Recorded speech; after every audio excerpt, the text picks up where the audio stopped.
তার যে পরিমাণ ব্যর্থতা, তাতে নির্বাচনে এখন পর্যন্ত আমরা এমন কোনো বিশ্রী ঘটনা শুনি নাই যেটা নির্বাচনের জন্য মানে খুব সিরিয়াসলি আমরা পাই নাই। আমরা ইতিমধ্যে 486টা বিশৃঙ্খলার ঘটনা পেয়েছি।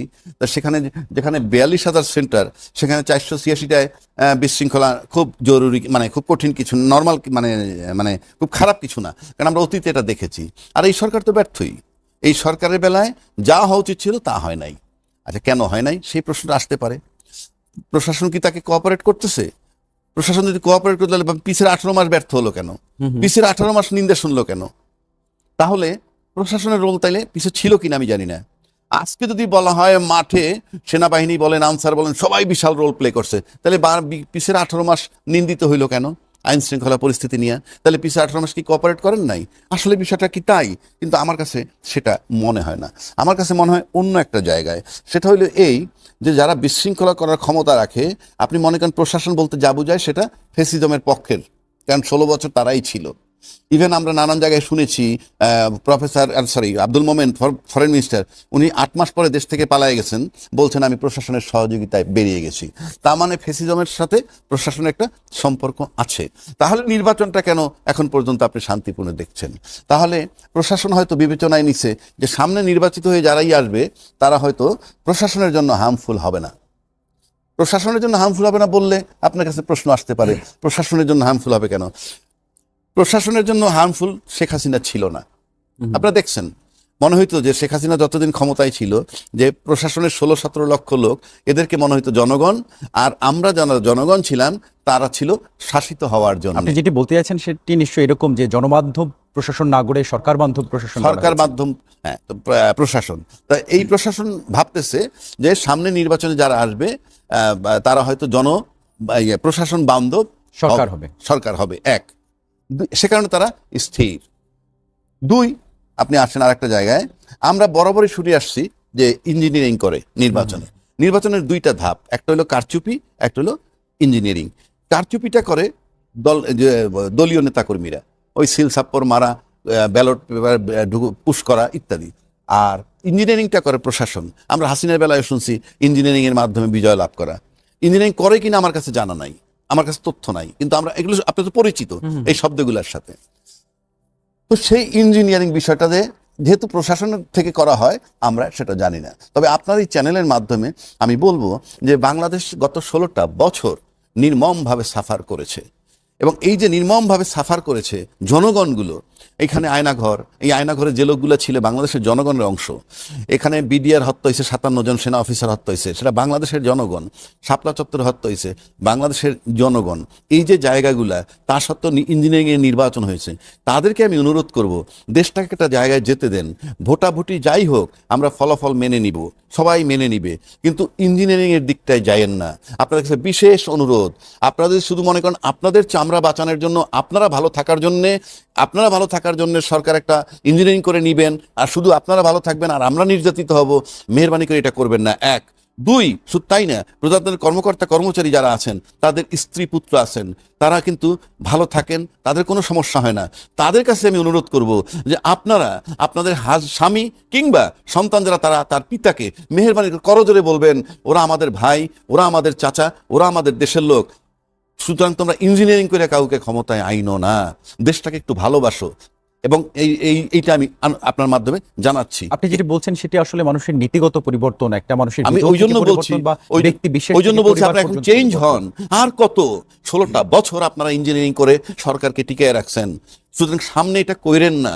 কারণ আপনি যদি কল্পনা করেন 14 সন্তানের মধ্যে আপনার একটা সন্তান মারা গেলে আপনার কেমন লাগতো, আপনার মেয়ের চোখ একটা নষ্ট হয়ে গেছে যাকে বিয়ে দিতে পারবেন না, আপনার কেমন লাগতো।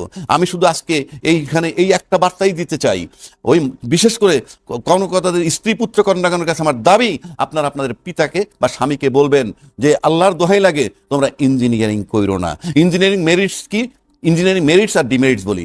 ইঞ্জিনিয়ারিং মেরিটস হইল আমলারা ভালো থাকবেন 17 লক্ষ, আর ডিমেরিটস হইল এই আমলারা, মানে এই যদি ইঞ্জিনিয়ারিং করে যাকে ক্ষমতায় নিবে, ক্ষমতায় যাওয়ার পর তাকে টিকিয়ে রাখা একটা প্রশ্ন আসে। টিকিয়ে রাখতে গেলে যদি রাজনৈতিক আন্দোলন আসে, তখন তাকে দমানো হয়। দমায় কেন?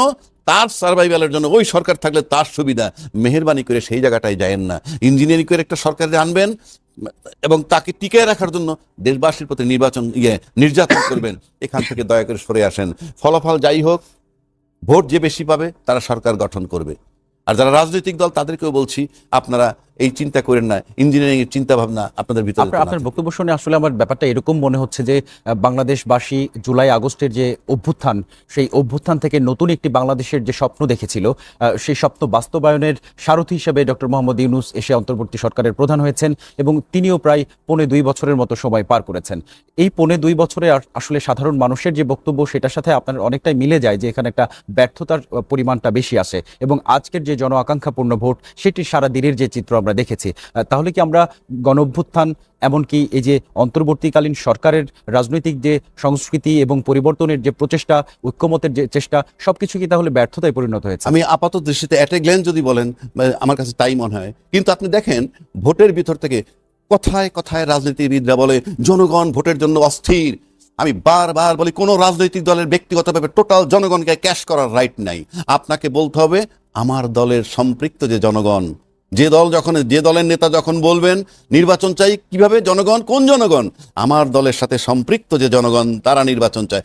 আপনি 100 ভাগ লোকের ওপিনিয়ন দিতে পারেন না। এটাকে বলা হয় রাজনীতির নামে ব্ল্যাকমেইলিং। আমি কেন বলছি, জনগণ যদি সবাই জন আকাঙ্ক্ষায় যদি নির্বাচন হইতো, 12টা পর্যন্ত 32% লোকের ভোট কেন? উপচে পড়া ভিড় তো 80% ভোট কাস্ট হয়ে যাওয়ার কথা। তারপরে আপনি নির্বাচন এখনো আপডেট দিচ্ছেন না, সামথিং রং। কেন এত গ্যাপ হবে? আমরা তো টাইম টু টাইম দেখবো ইনক্রিজ হইতেছে। হ্যাঁ, 12টার সময় 32, 13টার সময় 40, মানে 1টার সময় 40, 2টার সময় 60। এইভাবে তো আমাদের দেখার কথা ছিল। তার মানে কি? Absolutely there is a doubt. আমরা যদি এরপর চট করে শুনি 80%, প্রশ্নটা থেকে যাবে। সেজন্য আমি বলছি, মেহেরবানি করে ইঞ্জিনিয়ারিংয়ের রাস্তায় কেউ যায়েন না। খালি চোখের সামনে কল্পনা করবেন, যে 1400 মারা গেছে তার ভিতরে যে আপনার একটা সন্তান থাকতো কেমন লাগতো, যে মেয়েটা তার চোখ হারায় জীবনের জন্য পঙ্গু হয়ে গেছে, যে তার স্বামীর ঘর দেখবে না, সেটা যদি আপনার কন্যা হইতে, এই বিবেকটা আপনার একটু পরিবর্তন করেন। আল্লাহর দোহাই, আপনারা ভয় পায়েন না, আপনাদের ভয়ের কিছু নাই। আপনারা যদি ইঞ্জিনিয়ারিং করেন, আল্লাহর তরফ থেকে আবার জাস্টিস আসবে। শেখ হাসিনা কিন্তু পারে নাই থাকতে, এটা মাথায় রাখবেন। দেশটাকে আর আপনারা যে কারণে করেন, যে আমরা গ্লোবাল ভিলেজের একটা অংশ, আমরা আমাদের জিও পলিটিক্স আছে, কিচ্ছু না। জনগণ সাথে থেকে আমরা বুঝাবো, আমরা প্রতিবেশীর সাথে অত্যন্ত মধুর সম্পর্ক কিভাবে রাখতে হয় সেটা আমরা দেখব। প্রতিবেশীরা আমরা বুঝাবো, সবাই মিলে বুঝাবো। না বোঝার কিছু নাই। প্রতিবেশীর সাথে আমার রক্তচক্ষু দেখানোরও প্রয়োজন নাই, তার সাথে আমার মর্যাদার লড়াই করার দরকার নাই। দুটো দেশ আমরা থাকবো একসাথে। কারণ আমরা কথায় কথায় প্রতিবেশীর বিষয়টা আমি বারবার আনি। আমি ব্যক্তিগতভাবে বলি, এই প্রতিবেশী এমন কিছু না, এই প্রতিবেশী ম্যানেজেবল। প্রতিবেশীর সাথে ভালো সম্পর্ক রাখা কঠিন কিছু না। আর আপনি যদি জনবিচ্ছিন্ন হয়ে প্রতিবেশীর সাথে সম্পর্ক রাখতে চান, আপনার পরিণতি কিন্তু এই যে পতিত সরকার তার মতো হবে। বাংলাদেশে ওই রকম একটা শক্তিশালী নেত্রী আসে নাই, যার সমস্ত প্রশাসন যার পকেটের মধ্যে ছিল। পকেট তো বলবো না, যেহেতু নেত্রী ছিলেন, তার বেনিটি ব্যাগের মধ্যে ছিল। তা সত্ত্বেও কিন্তু আপনাকে কঠিনভাবে পালাইতে হয়েছে, সেটা মাথায় রাখবেন। আমি শেষে আবারও বলছি, ইঞ্জিনিয়ারিং যারা করেন, তো করেন কিনা জানি না, যদি করার প্ল্যান করে থাকেন, মেহেরবানি করে আপনারা এটা করবেন না। এবং পরিবারের প্রতি আমার আবেদন, আপনারা তাদেরকে বুঝান, তাহলে আমরা একটা জায়গায় যেতে পারি। কেননা আপনি যদি লক্ষ্য করে দেখেন কি বার্তা দেয়, মাত্র 32% যদি কাস্ট হয়, তাহলে এখনো তো বার্তা দেয় জনগণ কি তাহলে নির্বাচন চায় না? আপনি তো বারবার জনগণের কথা বলেন। এত জনগণের কথা বললে 12টা পর্যন্ত 32% কেন যাবে? উপচে পড়া ভিড় হবে। খালি আমরা তর্কের খাতিরে বলি 60% হইলেই যথেষ্ট। কেন? কারণটা কি? আপনি ভাবেন না কেন যে 80%, 90%, 100% যাবে? ভাবি না কেন আমরা? এটা হলো আপনারা ক্যাশ করার জন্য। হ্যাঁ, এত পার্সেন্ট হইলে আমরা রাজনীতিতে টিকে গেলাম।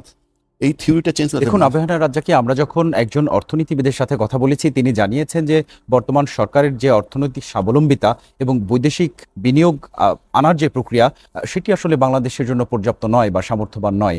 আমরা যখন আইন শৃঙ্খলা বিশ্লেষকের সাথে বা নিরাপত্তা বিশ্লেষকের সাথে কথা বলেছি, তারা জানিয়েছে ইন্টারিম গভর্নমেন্টের যে সামর্থ্য, তা এই দেশের মানুষকে সুরক্ষিত রাখার মতো উপযুক্ত নয়।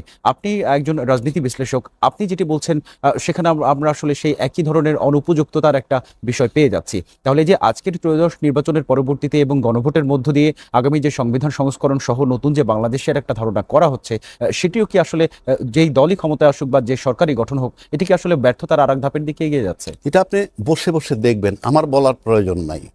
এই সরকারকে আমরা কি পরিমাণ নিন্দা করছি, তাকে কি রকম অথর্ব বলছি, অযোগ্য বলছি, গালাগালি করছি। উনি নোবেল পেয়েছেন, সেটাকে আমরা টিজিং করেছি, পয়সা দিয়ে নোবেল এনেছেন।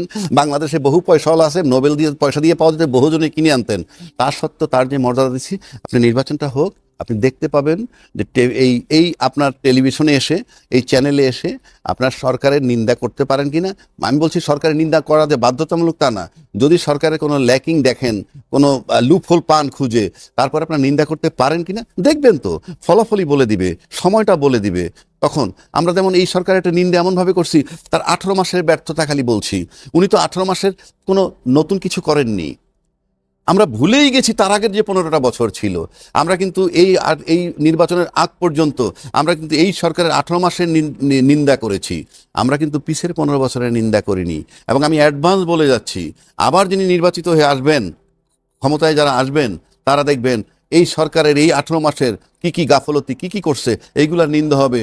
ওই 15 বছর কিন্তু ডিলিট হয়ে গেছে, এবং ওই 15 বছর যেহেতু ডিলিট হয়ে গেছে, এবং ওই 15 বছরের ব্যাপারে ওই ফেসিজম কনফার্ম যে আমার এটা ডিলিট হয়ে যাবে নির্বাচিত সরকার যে আসবে, সেজন্যই নির্বাচনটা সুন্দর হচ্ছে। ওই যে ডিলিট হয়ে গেছে তার একটা আস্থা, তার একটা বিশ্বাস জমছে ওই সরকারের যে আমার 15 বছরের অপকর্মটা ডিলিট হয়ে যাবে নির্বাচিত হয়ে যারা আসবে। সে কারণে সমস্ত ডিস্টারবেন্সের ঊর্ধ্বে থেকে একটা নির্বাচন হতে যাচ্ছে। এখন ভোটের প্রচারণার মাঠে আমরা যেটি দেখেছি যে সকল রাজনৈতিক দলগুলো নির্বাচনে অংশ নিয়েছে, 11 দলীয় জোট এবং বিএনপি সমর্থিত যে জোট, এই জোটের মধ্যে কিন্তু প্রচার প্রচারণার সময় আমরা দেখেছি যে অন্যান্য বছরগুলোর তুলনায় বা বিগত সময়গুলোর তুলনায় লেভেল প্লেইং ফিল্ড নিয়ে খুব একটা অভিযোগ আমরা আসতে দেখিনি, এবং বেশ একটি প্রতিদ্বন্দ্বিতামূলক কিন্তু আমরা ভোটের হাওয়া দেখেছি। এবং আজকের দিনের সকালের শুরু থেকে কিন্তু এরকম একটা আবহাওয়ার মধ্য দিয়েই ভোটটি শুরু হয়েছে। তাহলে ভোটের দিন এসে কেন আমাদের এটি মনে করতে হচ্ছে যে একটা সন্দেহপূর্ণ ভোট থেকে যাচ্ছে? আচ্ছা, আপনি আমাকে বলেন, এর আগেও কিন্তু সরকার বদল হয়েছে, সরকার তাড়ায় দেওয়া হয়েছে, এরশাদ সাহেবকে তাড়ায় দেওয়া হয়েছে, পদত্যাগে বাধ্য করা হয়েছে। তারপরে যে নির্বাচনটা হয়েছিল, ওই পদত্যাগ করার পর কারা চলে গেছিল? শুধুমাত্র কিন্তু সরকার, মানে মন্ত্রী পরিষদ সহ সরকার। তারপরে যখন আমরা 96-এ তত্ত্বাবধায়ক সরকার আসলো, তারপরে যখন 111 আসলো, সেখানে শুধু সরকার চলে গেল, সরকারের মন্ত্রী পরিষদ সহ। বাকি সব তো ঠিক ছিল, পুলিশ প্রশাসন, আমলা প্রশাসন, বিচার বিভাগ সব কিন্তু ঠিক ছিল, শুধু সরকার চলে গেছে। কিন্তু এবারে নির্বাচনের আগে কি হলো?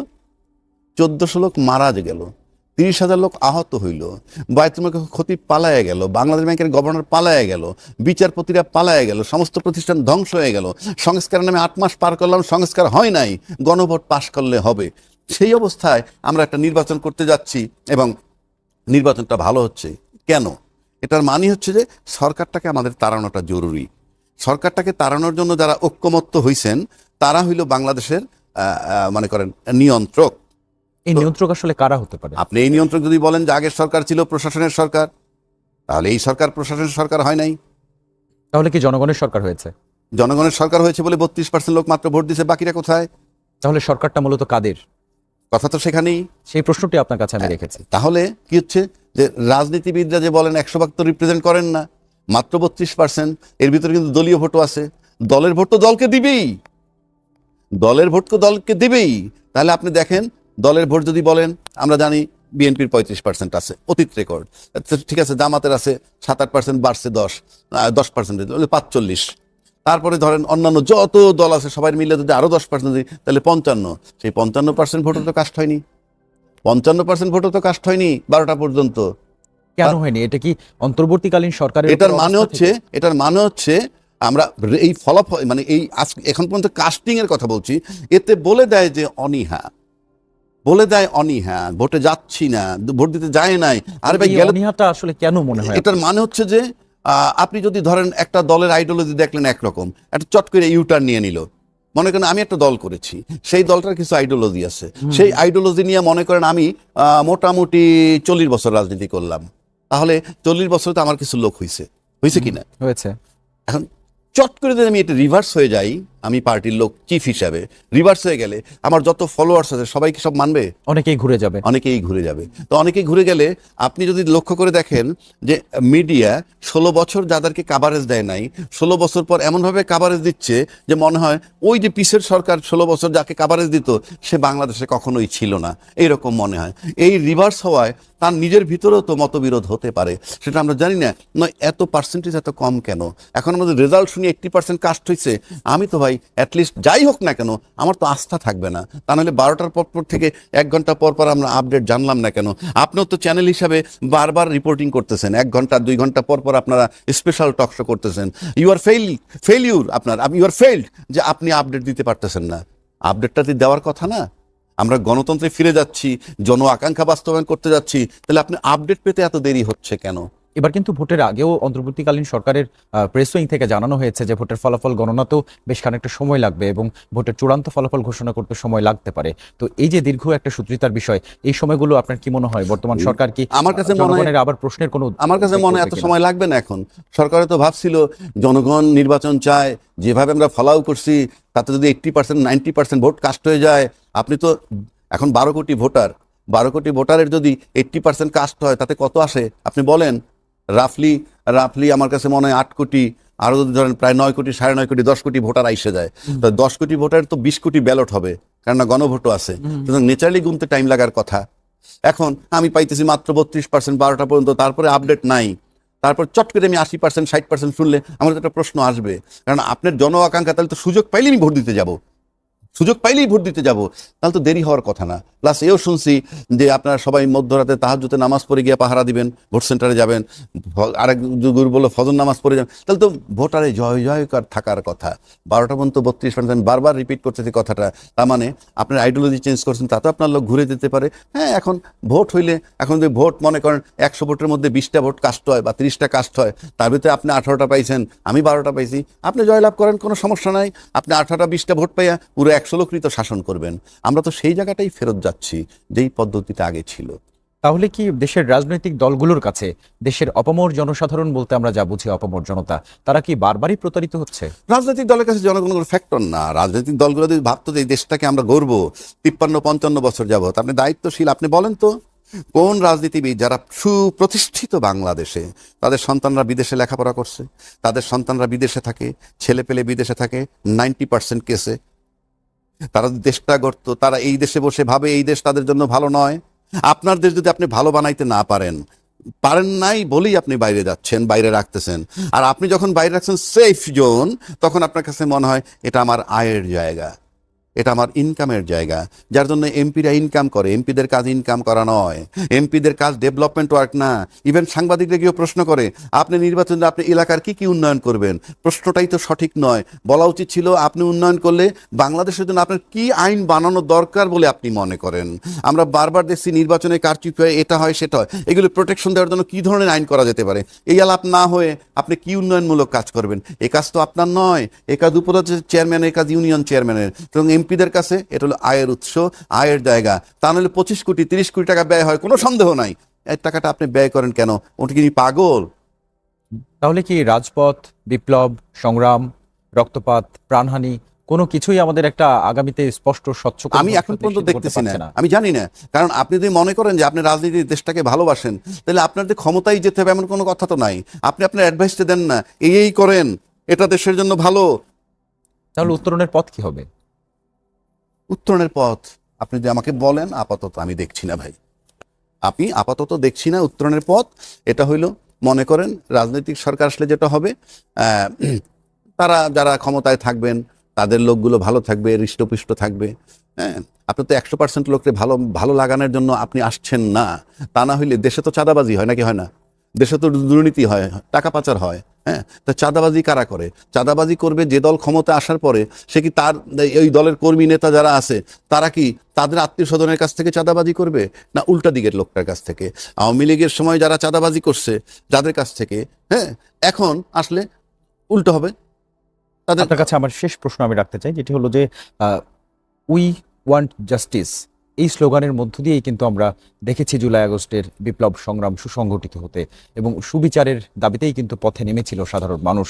আপনি নিজেও একজন আইনজীবী, তো সেক্ষেত্রে আপনার কাছে জানতে চাই যে এই যে দেশের সুশাসন প্রতিষ্ঠার জন্য এতক্ষণ আমরা গণতান্ত্রিক ব্যবস্থার যে আলোচনাগুলো করছিলাম, সেটিও আসলে হতাশাজনকই বলা চলে আপনার ব্যাখ্যা অনুসারে। সুশাসন প্রতিষ্ঠার জন্য আমাদের আসলে আর কিভাবে কতটা অপেক্ষা করতে হতে পারে? উই ওয়ান্ট জাস্টিস যে কথাটা বললো, তার মানে কি দেশে যারা ক্ষমতায় ছিল তারা তো আইন মোতাবেক ছিল, বাট আইনটা বানানো হয়েছে তার নিজের মতো করে। তো আপনি যখন তারা তাড়াইতে গেছেন, আপনি কি আইন দিয়ে তাড়াইতে পারবেন? আপনাকে তাড়াইতেছে বেআইন দিয়ে। নাহলে যারা দাবি করে তারা আন্দোলন করছে, 12 বছর তো আন্দোলন করছেন, সে তো সরে নাই, তাকে তো বেআইনি ভাবেই সরাইতে হইছে। তো বেআইনি ভাবে সরানোর পর যখন এটা একসেপ্ট করে তখন এটা আইন হয়ে যায়। তা না হলে আজকে যারা ইলেকশন করে ক্ষমতা আসবেন তারা কি একবারও প্রশ্ন করে না বেআইনি ভাবে আমরা ক্ষমতায় যাব না, ঠিক আছে দরকার নাই আমরা বেআইনি বলছে? আর আপনি বেআইনি ভাবে তাদেরকে তাড়ানো হয়েছে, তাই আমরা 26-এ নির্বাচন পাইছি। সে না আসলে তো 29-এ নির্বাচন পাইতাম। এবং সেটা যারা আনছে তারা ডেড বডি হয়েছে, 1400 ডেড বডির বিনিময়ে আমরা এটা পাইছি। 30,000 লোক আহত, তাদেরকে সবার স্যালুট করা উচিত। আমরা কি সবাই তাদেরকে স্যালুট করেছি? আমি নিশ্চিত করে বলে দিচ্ছি না, বরং আমরা চিন্তা